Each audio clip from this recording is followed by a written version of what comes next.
최근 이팔 전쟁으로 요격무기에 대한 관심이 높아지고 있습니다.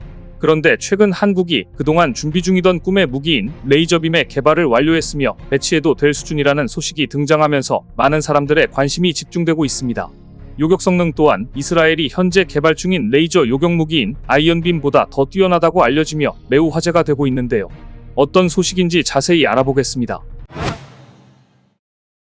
이스라엘이 지난 2011년 3월부터 실전 배치한 아이언돔은 로켓 등을 동원한 테러리스트들의 공격으로부터 민간인을 보호할 수 있는 가장 성공적인 실험 무기 체계로 평가받아 왔습니다.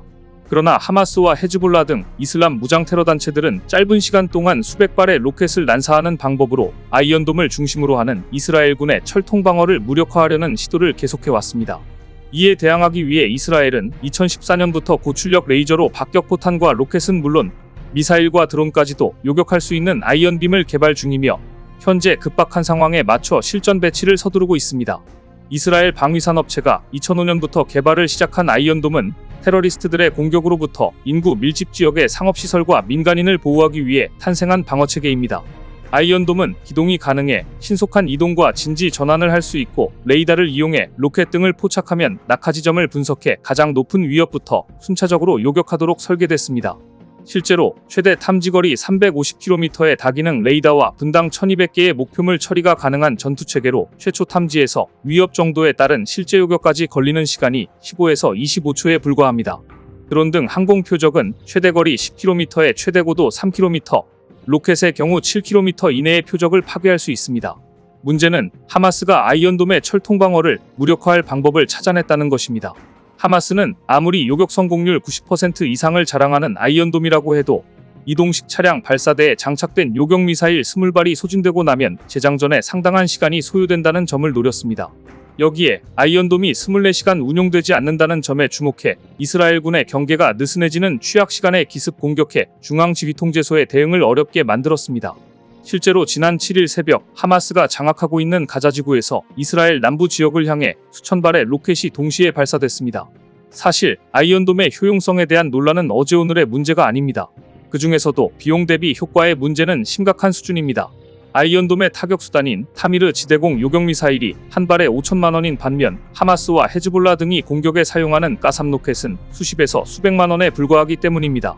특히 가삼 로켓은 설탕, 질산칼륨 등 일상생활에서 쉽게 구할 수 있는 화학물질로 구성되어 있는 데다 최첨단 시설을 갖춘 생산시설이 아닌 가내수 공업으로도 만들 수 있습니다. 일련의 문제를 해결하기 위해 이스라엘군은 이미 2014년부터 지향성 에너지 무기의 일종인 아이언빔의 개발을 추진해왔으며 실전 배치를 서두르고 있습니다. 아이언빔은 2014년 2월 싱가포르 에어쇼에서 처음 공개된 다이렉티드 에너지 웨폰 대공 방어체계인데요. 최대 강점은 과학기술의 발전에 따른 소형화와 저렴한 비용입니다. 방어체계 특성상 고가의 요격미사일을 계속 소모해야 하는 아이언돔과 달리 아이언빔은 지향성 에너지 기술을 활용해 충분한 용량의 발전기만 있다면 저렴한 비용으로 방어체계를 구축할 수 있다는 것이 특징이다. 실제로 아이언빔은 최대 7km 거리의 미사일부터 로켓, 무인항공기 등을 단돈 4,700원으로 요격할 수 있도록 설계됐습니다.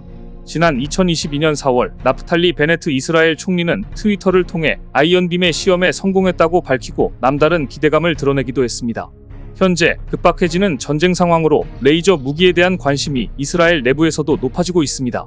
아직까지 여러가지 제약이 따르지만 대기 중 습기 혹은 미세먼지로 인한 굴절 등의 기상 문제만 해결된다면 아이언빔은 저렴한 비용으로 이스라엘을 완벽하게 방어할 수 있을 것으로 예상되고 있습니다.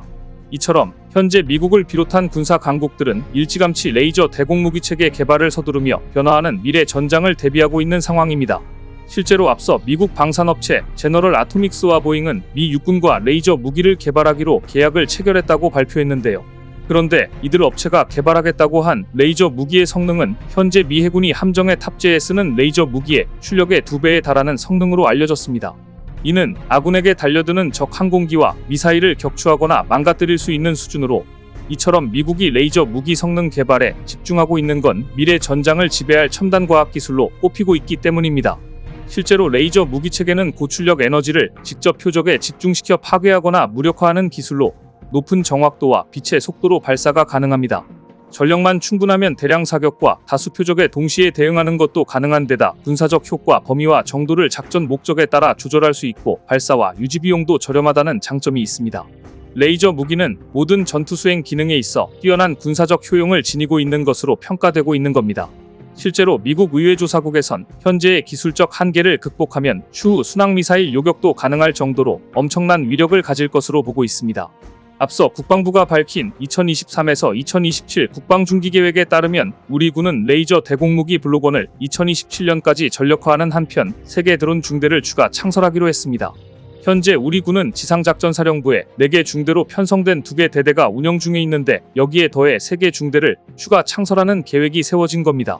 국방부 관계자는 현재 레이저 대공무기 블록1 연구개발 사업이 시험평가 단계로 2026년에 연구개발을 끝내고 이듬해엔 전력화가 끝나게 될 것이라고 말했습니다.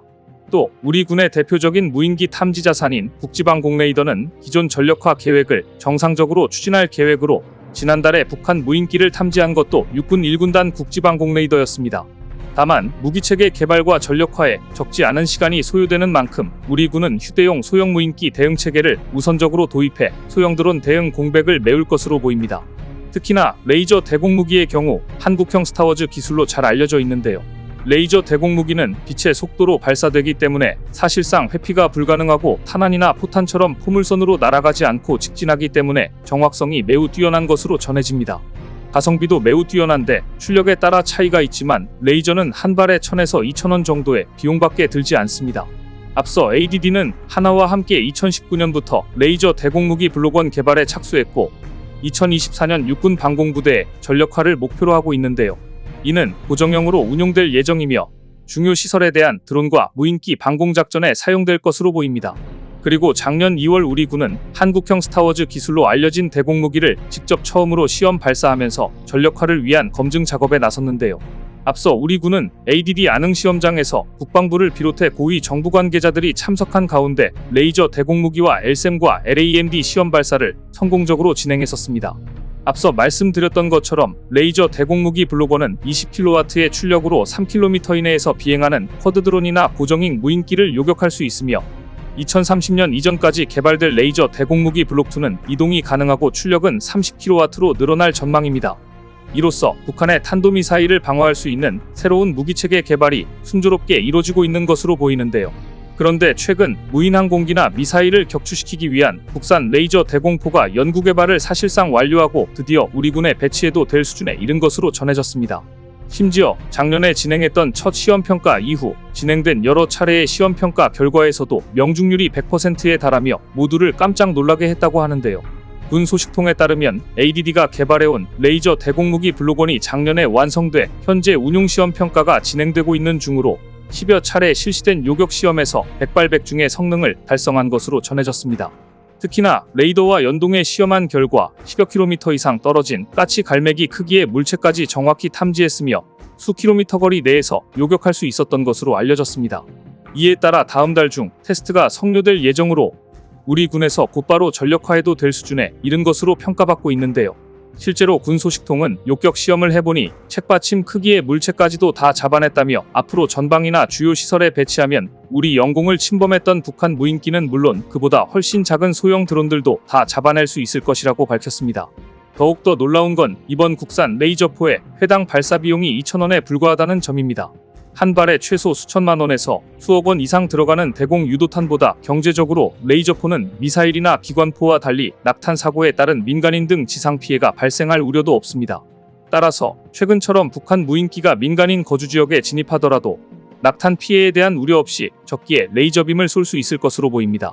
뿐만 아니라 이스라엘 라파엘사가 개발한 레이저 대공포 아이언빔의 초기 모델과 비교할 때 블록1의 레이저빔 출력은 동급이고 사거리는 아이언보다 국산이 월등한 수준으로 전해졌습니다. 여기에 더해 추후 개발될 블록2는 미국 로키드 마틴의 레이저포 아테나에 필적하거나 그보다 우수한 수준을 목표로 개발될 것으로 전망됩니다. 이렇듯 ADD와 한화가 예상 시기보다 빨리 레이저 대공 무기체계 블록1을 완성하면서 블록2 개발 속도도 가속도가 붙을 전망으로 우리 안보 또한 더 튼튼해질 것으로 전망됩니다. 세상에 완벽한 방어체계는 존재하지 않습니다. 전 세계를 충격에 빠뜨린 하마스의 기습 공격 역시 장시간의 준비, 거짓 정보와 기만 작전, 예측을 초월하는 대규모 물량 공세, 민간인에 대한 동시다발적인 무차별 공격 등 이전과는 완전히 다른 양상으로 전개됐습니다. 이번 사례와 같이 진화하는 위협에 대한 가장 효과적인 방법은 끊임없이 미래를 예측하고 대비하는 것뿐입니다. 이러한 관점에서 레이저 대공무기는 이스라엘뿐만 아니라 한국에게도 특별한 의미가 있습니다. 이론상 그동안 논란의 대상이 되었던 요격체계의 약점과 문제점을 완벽하게 보완할 수 있기 때문입니다. 꿈의 무기로 불리는 레이저 대공무기가 하루빨리 실전 배치되길 기대해보겠습니다. 오늘 준비한 소식은 여기까지입니다. 댓글을 통한 여러분들의 많은 의견 기다리겠습니다. 시청해주셔서 감사합니다.